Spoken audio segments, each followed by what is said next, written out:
కొందరు చెప్తున్న మాటే, అపోస్తులు అంటే యేసుకు శిష్యులు. మరి పౌలు యేసు శిష్యుడిగా ఉండనా? నో.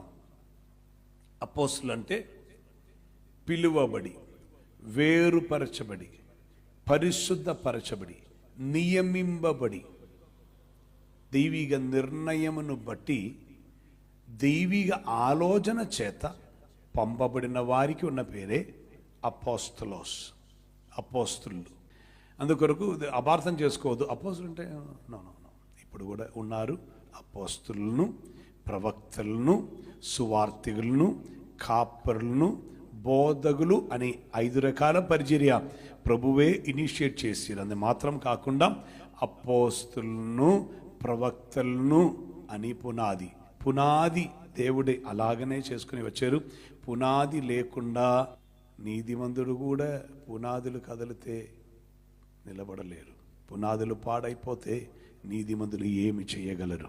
విశ్వాసమును బట్టి నీతిమంతులై మారితే మాత్రం సరిపోవదండి. ఆమేన్. పునాదులు కావాలి.